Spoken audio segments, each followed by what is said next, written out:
Things I Hate, Part 13, Season Finale. People who complain about everything. Oh, how ironic. Coming from a motherfucker that has a whole series just complaining about stupid dumb shit. Look, ladies and gentlemen of the jury, this is the internet. It's content. Even worse, it's short form content. You know, it's relatable. It's mostly just irrelevant stuff, and people on the internet just love to watch smart people speak out their thoughts in angry manner so that they can go and say, "Yeah, that's what I'm saying. Tell me how it is." And honestly, I just really like talking shit. I like discussing stuff. I like sharing my views. It's very mentally stimulating to me. But with all seriousness, between you and me, from the bottom of my heart, I don't give a shit. Personally, when I rant or complain about something in here, I come from either one of two places. One, because I think it's funny, because I see it as material for joking or whatever. Genuinely, talking shit is just fun sometimes. Or two, because I actually have a point I want to make across. And, you know, it's these observations that I've made that I find interesting, and I like the exercise of putting them into words. Then I try to add a bit of extra anger in my delivery, you know, to spice things up, to keep the energy flowing. But it definitely always starts as a mental thing, and then the emotion is added in later in the mix for entertainment purposes, not the other way around. Like, do you really think I go around in life having a mental breakdown whenever I see a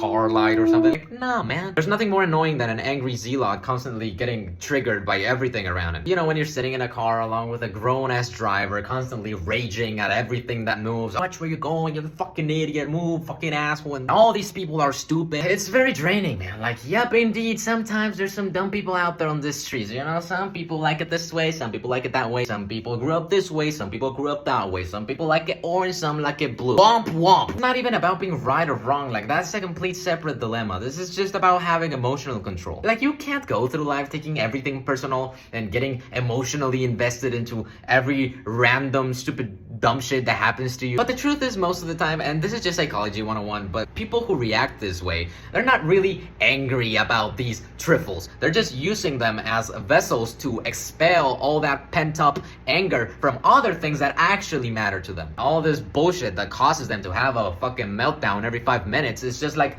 the last straw that broke the camel's back. So remember, children, there's nothing inherently wrong about ranting and talking shit, saying outrageous shit, because it's not the thing, it's the place it's coming from. That's the key. Make sure you're doing it from that, not because you're actually angry or condescending or whatever. Never to spit out your poison.